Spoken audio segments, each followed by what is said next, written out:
മറ്റൊരു വീഡിയോയിലേക്ക് എല്ലാവർക്കും സ്വാഗതം. ഇന്നത്തെ വീഡിയോയിൽ നിങ്ങളുടെ ക്രഷിനെ എങ്ങനെ നിങ്ങൾക്ക് ഇംപ്രസ് ചെയ്യാമെന്നതിനെ പറ്റിയുള്ള അതിനുവേണ്ടി യൂസ് ചെയ്യാവുന്ന ഒരു സൈക്കോളജിക്കൽ ട്രിക്കാണ് പറഞ്ഞു തരുന്നത്. ഇതും ഒരു പ്ലേ ബോയ് ട്രിക്ക് തന്നെയാണ്.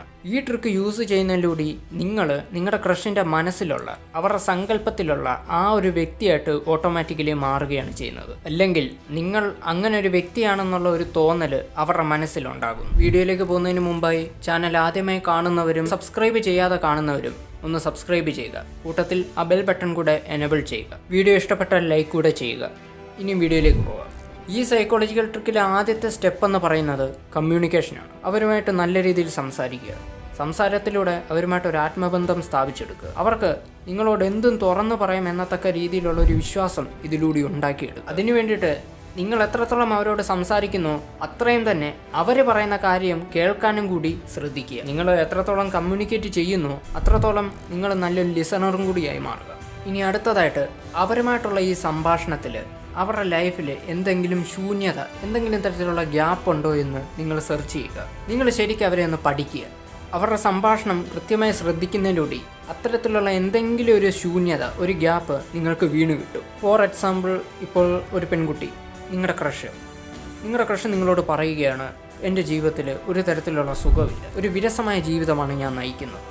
അപ്പോൾ ആ പെൺകുട്ടിയുടെ ജീവിതത്തിലെ ആ ഗ്യാപ്പ് എന്ന് പറയുന്നത്, ആ ശൂന്യത എന്ന് പറയുന്നത് ത്രില്ലാണ്. അവൾ ആഗ്രഹിക്കുന്നത് അഡ്വഞ്ചറസ് ആയിട്ടുള്ള ഒരു ലൈഫാണ്. പക്ഷേ അത് അവൾക്ക് കിട്ടുന്നില്ല, അല്ലെങ്കിൽ ആരും അത് അവൾക്ക് കൊടുക്കുന്നില്ല. അത് കൊടുക്കാൻ അവൾക്ക് ആരുമില്ല.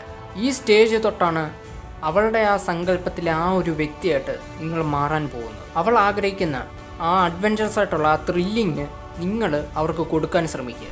ഒന്നെങ്കിൽ ത്രില്ലിംഗ് ആയിട്ടുള്ള കഥകളും കാര്യങ്ങളും ഒക്കെ പറയാം, അതുമല്ലെങ്കിൽ നല്ല നല്ല ത്രില്ലിംഗ് ആയിട്ടുള്ള സംഭവങ്ങൾ ചെയ്യാൻ അവരെ പ്രേരിപ്പിക്കാം. അതുമല്ലെങ്കിൽ അഡ്വഞ്ചറസ് ആയിട്ടുള്ള കാര്യങ്ങളും അതുപോലത്തെ സംഭവങ്ങളും ഒക്കെ നിങ്ങളുടെ ജീവിതത്തിൽ ഉണ്ടായിട്ടുണ്ടെങ്കിൽ നിങ്ങൾക്കത് അവരോട് പറയാം. അല്ലെങ്കിൽ അവരോട് അഡ്വഞ്ചറസ് ആയിട്ടുള്ള എന്തെങ്കിലും കാര്യം ചെയ്യാൻ നിങ്ങൾക്ക് പ്രേരിപ്പിക്കാം. അവരുമായിട്ട് ത്രില്ലടിപ്പിക്കുന്ന അഡ്വഞ്ചറസ് ആയിട്ടുള്ള കുറേ മൊമെൻറ്റ്സ് നിങ്ങൾ അവരുമായിട്ട് ക്രിയേറ്റ് ചെയ്യുക. ഫോർ എക്സാമ്പിൾ, അവരൊരു അഡ്വഞ്ചർ പാർക്കിലൊക്കെ പോകാൻ താല്പര്യമുള്ളവരാണെങ്കിൽ അവരെ അങ്ങോട്ട് കൊണ്ടുപോവുക. അവിടുത്തെ ഒരു 3-4 റൈഡിലൊക്കെ നിങ്ങൾ ഒരുമിച്ച് കയറുക. അങ്ങനെ അവരുടെ ജീവിതത്തിൽ ഒരു സന്തോഷം ഉണ്ടാക്കി കൊടുക്കുക, ഒരു ത്രില്ല് ഉണ്ടാക്കി കൊടുക്കുക, ഒരു അഡ്വഞ്ചർ ഉണ്ടാക്കി കൊടുക്കുക. ഇത്രയും ചെയ്യുന്നതിലൂടെ അവരുടെ ലൈഫിലെ ആ ഒരു ഗ്യാപ്പ്, ആ ഒരു ശൂന്യത നിങ്ങൾ ഫില്ല് ചെയ്ത് കൊടുക്കുക. അവരുടെ ജീവിതത്തിൽ ഇതുവരെ കിട്ടിയിട്ടില്ലാത്ത അത്രയും നല്ല മൊമെൻറ്റ്സ് നൽകിയ ആ വ്യക്തിയോട് അവർക്ക് ഓട്ടോമാറ്റിക്കലി ഒരു ആരാധന തോന്നും. പിന്നീട് പതിയെ അതൊരു പ്രണയമായിട്ട് മാറും. ആർട്ട് ഓഫ് സെഡക്ഷൻ എന്നൊരു പുസ്തകത്തിൽ ഈ ഒരു ഡാർക്ക് സൈക്കോളജിയെ ദ ഐഡിയൽ ലവർ സെഡക്ഷൻ എന്നാണ് പറയുന്നത്.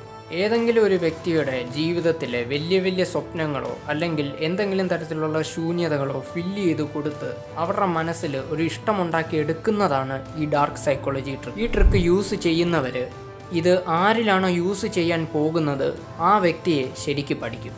അവരുടെ ജീവിതത്തിൽ എന്തൊക്കെ കാര്യങ്ങൾ നടന്നിട്ടുണ്ട്, എന്തൊക്കെ കാര്യങ്ങൾ നടന്നിട്ടില്ല തുടങ്ങിയവയെല്ലാം വ്യക്തമായിട്ട് ഇവർ മനസ്സിലാക്കിയെടുക്കും. അവരുടെ ജീവിതത്തിൽ നടന്നിട്ടില്ലാത്ത കാര്യങ്ങളിലായിരിക്കും ഇവർ കൂടുതലും ഫോക്കസ് ചെയ്യുക. എന്നിട്ട് അത് അവർക്ക് നടത്തി കൊടുക്കാൻ ശ്രമിക്കും. അതിലൂടെ അവരുടെ മനസ്സിൽ ഇടം നേടിയെടുക്കാൻ ഈ ആളുകൾ വഴി കണ്ടെത്തും. അപ്പോൾ ഒരാളെ എങ്ങനെ ഇംപ്രസ് ചെയ്യാം, അതിന് യൂസ് ചെയ്യാൻ പറ്റിയൊരു ഡാർക്ക് സൈക്കോളജിക്കൽ ട്രിക്കാണ് ഇത്രയും നേരം ഞാൻ പറഞ്ഞത്. ഇതുപോലത്തെ ഇതുമായി ബന്ധപ്പെട്ട കുറേ വീഡിയോസുമായിട്ട് ഞാൻ വീണ്ടും വരാം. അപ്പോൾ മറ്റൊരു വീഡിയോയിൽ കാണുന്നത് വരെ എല്ലാവർക്കും ഗുഡ് ബൈ.